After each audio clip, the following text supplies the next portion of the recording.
Hi, kindergartners. So, in morning meeting, we've been discussing the different parts of our identities, and this week we're focusing on language. So, we learned that language is the way or ways that we communicate.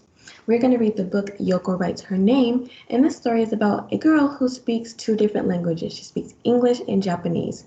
Before we get started, I want you guys to take a second to think of a time that you've helped someone or taught someone how to do something. So, again, take a second to think of a time that you taught someone how to do something. If you need more time, go ahead and pause the video and then press play once you finish your thoughts.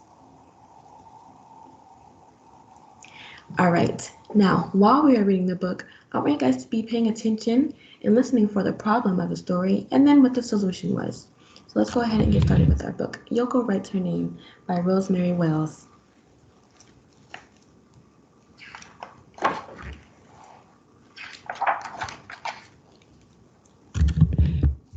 Yoko could write her name perfectly.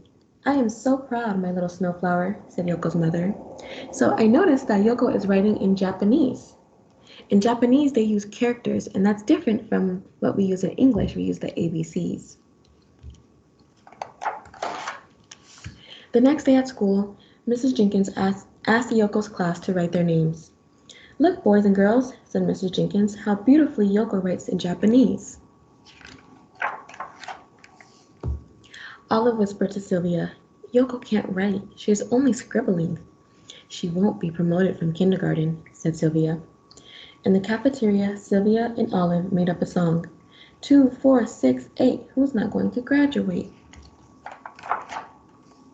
That afternoon, Yoko wrote 1, 2, 3 on the blackboard.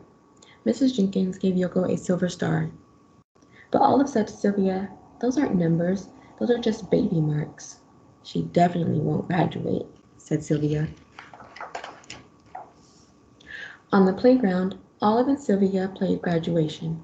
Everyone graduated except Yoko. "You are going to have to learn to read and write first, Yoko," shouted Olive. At supper time, Yoko would not eat her favorite sushi. She wanted to go to bed.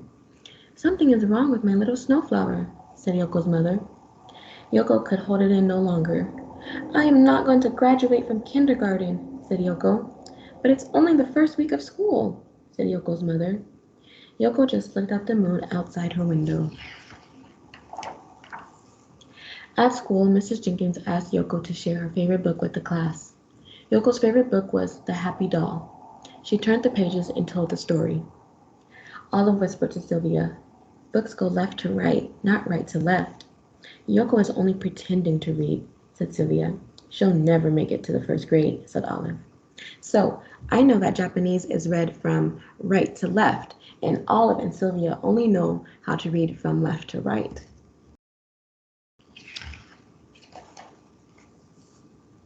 After school, Angelo found Yoko hiding. "What is the matter, Yoko?" asked Angelo. "I will never ever graduate," said Yoko. "My reading and writing are no good." "But you have a secret language," said Angelo. "Will you show me how to write it?" Yoko showed Angelo how to write his name in Japanese. Angelo showed Yoko how to write Yoko in ABCs. Angelo taught Yoko to write 1, 2, 3. Yoko showed Angelo how to write Japanese numbers. Together, Angelo and Yoko used all the different color crayons in the crayon box. "I want to write my name in Japanese," said Valerie. "Me too," said Henry and Doris.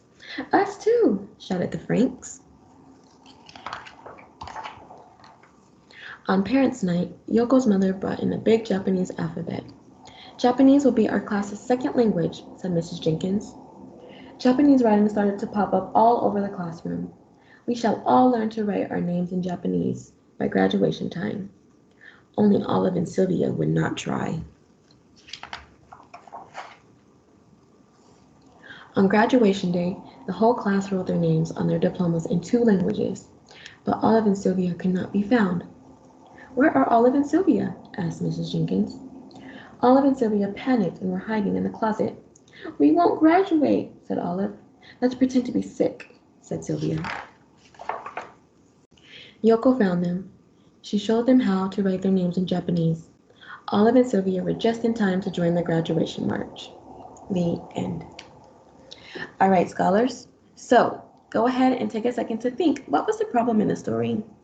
And then, what was the solution? How did they solve it? That will be your activity on Seesaw. So go ahead and record yourself answering the question, what was the problem and how did they solve it? What was the solution? By kindergartners.